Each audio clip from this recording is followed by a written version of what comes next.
De acordo com o dicionário, a pedofilia é a perversão que leva um indivíduo a se sentir sexualmente atraído por crianças.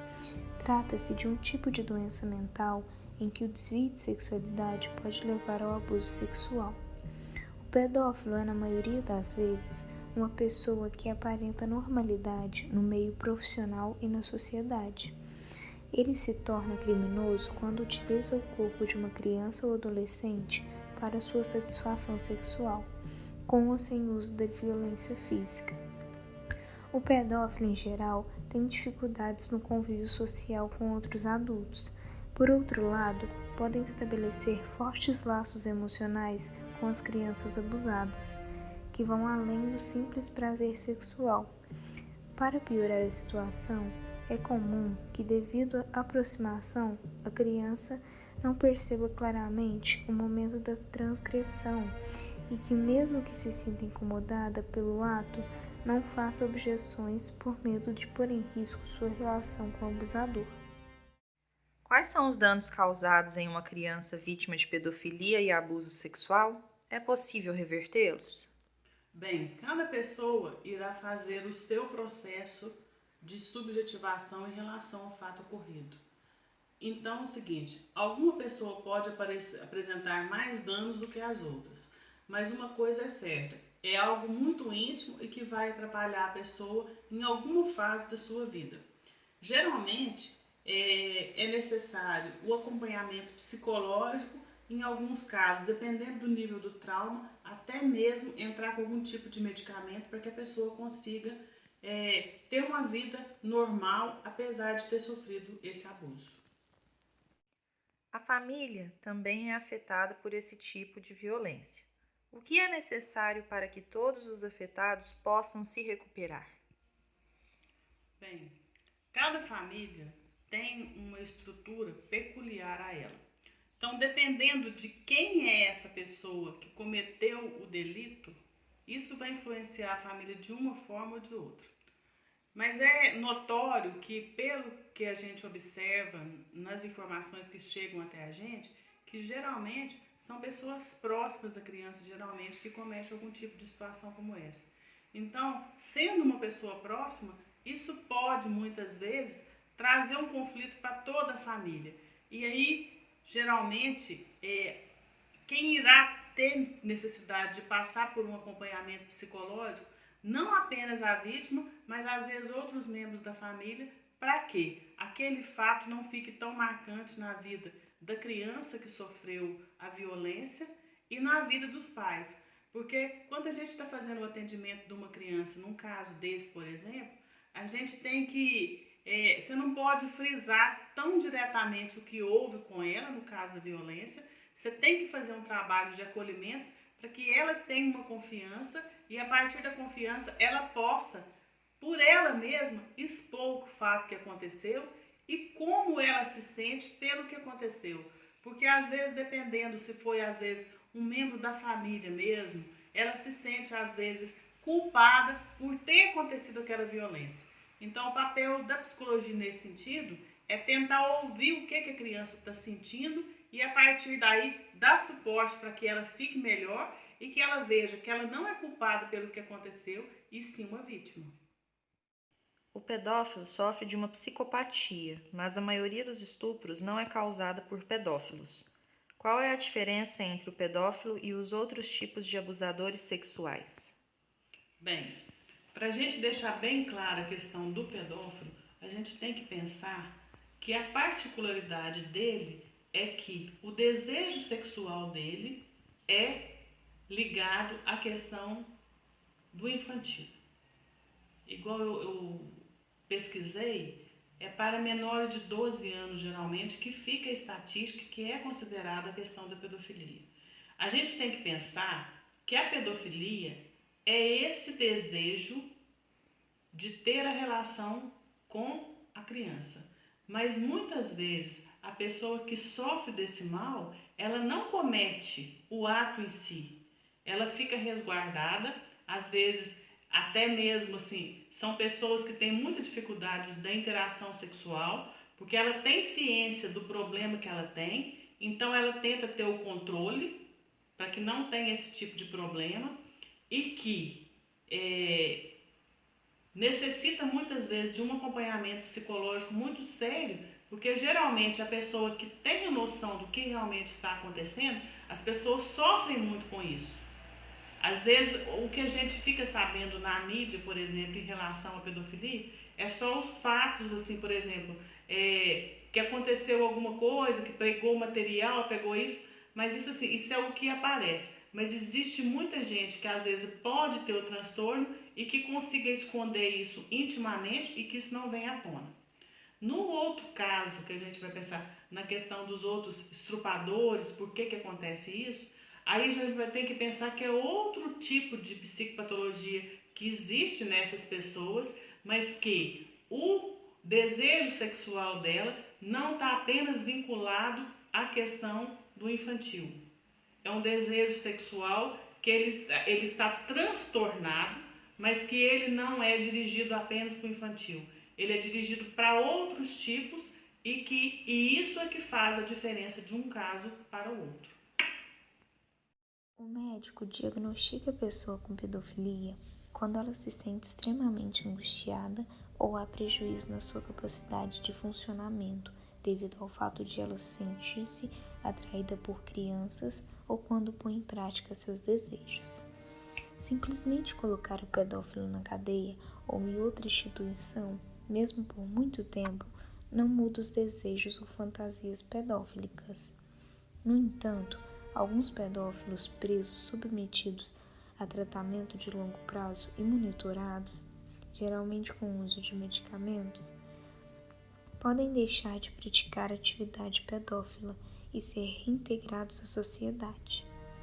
Contudo, independente do tratamento e da punição do pedófilo, o impacto do abuso sexual na vida da criança é extremamente prejudicial, não só fisicamente, mas emocionalmente, levando a transtornos emocionais, sociais, traumas.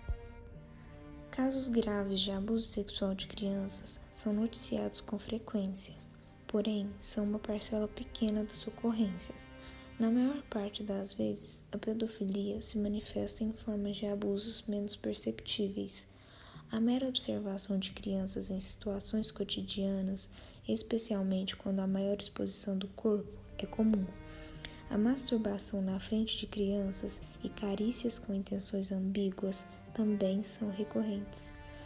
Nos casos de incesto, descobrir o que ocorre ainda é mais difícil. Nem todo abusador de crianças é pedófilo, e nem todo pedófilo pratica crimes sexuais. Cerca de 80% dos molestadores ou estupradores de crianças não é pedófilo. Apenas entre 20% e 30% desse grupo possuem um transtorno. Portanto, é equívoco nomear todos os crimes de abusos sexuais de pedofilia. Qual é a postura da escola em relação aos crimes de pedofilia e abuso sexual e como é dado suporte aos alunos que são vítimas dessa violência?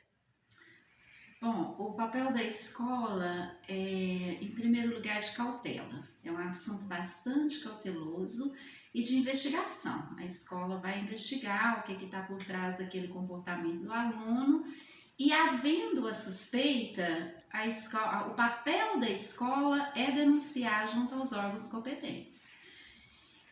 Até porque, quando a escola descobre suspeita de que esteja acontecendo alguma coisa desse tipo com o aluno, a escola vai comunicar com a família e, às vezes, na maioria dos casos, a primeira reação da família é a negação. Nega-se por medo, por ignorância. Vários motivos podem levar a família a negar o assunto, mas a escola deve continuar investigando e, havendo, como eu já disse, essa suspeita, chamar os órgãos competentes e fazer a denúncia. E depois dessa denúncia, a escola ainda continua no papel de dar apoio à família e à criança. Quais são as mudanças de comportamento observadas nas crianças? Bem, a mudança de comportamento mais é o emocional da criança. Mas também existe outras mudanças, como por exemplo na aprendizagem. Uma regressão do aluno, um desinteresse pelas aulas. Na caligrafia, muito comum a regressão do aluno na caligrafia, piora a caligrafia do aluno. Mas, como eu disse antes, o mais passível de ser observado é o lado emocional da criança. Choro, isolamento, mudança de humor, agressividade com os colegas. É passível sim, de observar várias coisas no aluno, assim, na mudança do comportamento dele, e a partir daí então o educador começar a observar e investigar o que está por trás dessa mudança do comportamento dele. Com base em sua experiência no ambiente escolar, é possível perceber na escola que uma criança está passando por algum tipo de abuso ou violência? Possível é. E eu acredito que hoje, nos dias atuais, bem mais do que em décadas passadas, quando a escola era mais conteudista. Era uma escola que preocupava mais em repassar conteúdos do que na formação da criança, na observação do aluno, nesse contato que existe hoje entre o educador e o aluno na escola. Mas esse é um assunto bastante polêmico ainda nos dias de hoje. Não é fácil, exige muito preparo do educador, muito preparo do profissional que está trabalhando com aquele aluno. Até porque o profissional da escola, ele passa muito mais tempo com o aluno, com a criança, do que os pais. Então é possível perceber sim mudanças de comportamento, mudanças na aprendizagem do aluno. É bastante possível que se perceba isso na escola. Eu até acredito que muitos dos casos de abuso, de pedofilia, eles são descobertos na escola. A pedofilia é um mal que afeta inúmeras famílias de forma intensa e irreversível, deixando marcas na vida das vítimas. Todo cidadão tem o dever de zelar pela integridade e bem-estar de crianças e adolescentes. Portanto, a denúncia é de extrema relevância. A omissão aumenta a dimensão do problema. Faça a sua parte. Denuncie. Na sua opinião, qual é o papel do cidadão nesse assunto?